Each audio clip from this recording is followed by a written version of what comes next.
മലയാള cinema നടൻ സന്തോഷ് നായർ വാഹനാപകടത്തിൽ മരണപ്പെട്ടിരിക്കുകയാണ്. തിയേറ്ററിൽ വിജയം നേടിയ മോഹിനിയാട്ടം എന്ന ചിത്രമാണ് അവസാനമായി അഭിനയിച്ചത്. ദീർഘകാലമായി മലയാളത്തിൽ അഭിനയിച്ചുകൊണ്ടിരിക്കുകയാണ്. ഏതാണ്ട് 100ഓളം ചിത്രത്തിൽ അഭിനയിച്ചിരുന്നു. യാത്ര ചെയ്തുകൊണ്ടിരുന്നപ്പോൾ വാഹനത്തിൽ ലോറി ഇടിച്ചാണ് അപകടമുണ്ടായത്. ഭാര്യയും അപകടത്തിലൊപ്പം ഉണ്ടായിരുന്നു. അവർക്ക് അപകടനില തരണം ചെയ്യാൻ കഴിഞ്ഞതായി അറിയുന്നു. ലോറിയിലെ ജീവനക്കാരനും പരിക്കും. അപകടം നടന്ന ഉടനെ നാട്ടുകാർ അടൂരിലുള്ള സ്വകാര്യ ഹോസ്പിറ്റലിൽ പ്രവേശിപ്പിച്ചുവെങ്കിലും രക്ഷിക്കാൻ സാധിച്ചില്ല.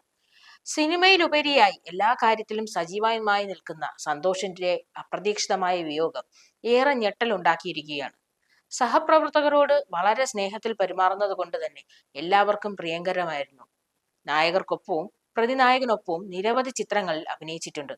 മോഹൻലാൽ, മമ്മൂട്ടി, ദിലീപ്, സുരേഷ് ഗോപി തുടങ്ങി മുൻനിര നായകന്മാരുടെ കൂടെയുള്ള ചിത്രങ്ങളിൽ പ്രധാന വേഷങ്ങളിലാണ് അഭിനയിച്ചത്. ആദ്യകാലങ്ങളിൽ പ്രതിനായക വേഷത്തിൽ തിളങ്ങി പിന്നീട് നായകന്മാരുടെ അടുത്ത് നിൽക്കുന്ന വേഷങ്ങളിൽ അഭിനയിച്ചു വന്നു. ഈയിടെ ഇറങ്ങിയ സൈജു കുറുപ്പിന്റെ ഡാർക്ക് ഹ്യൂമർ സീരീസിലുള്ള മോഹിനിയാട്ടം ചിത്രത്തിൽ ഒരു പ്രധാന വേഷത്തിൽ അഭിനയിച്ചിരുന്നു. മലയാളത്തിലെ പ്രധാന നടന്മാർ എല്ലാം തന്നെ സന്തോഷിന്റെ അപ്രതീക്ഷിതമായ വിയോഗത്തിൽ അനുശോചനം അറിയിച്ചിരുന്നു. കുടുംബക്കാർക്കും കൂടെ അഭിനയിച്ചവർക്കും ഏറെ ഞെട്ടലുണ്ടാക്കിയ അനുഭവമാണ് ഉണ്ടായിരിക്കുന്നത്. മോഹിനിയാട്ടം ചിത്രത്തിലെ അണിയറ പ്രവർത്തകർ ഉൾപ്പെടെ എല്ലാവരും സമൂഹ മാധ്യമത്തിൽ അവരുടെ വേദന പങ്കുവച്ചിട്ടുണ്ട്.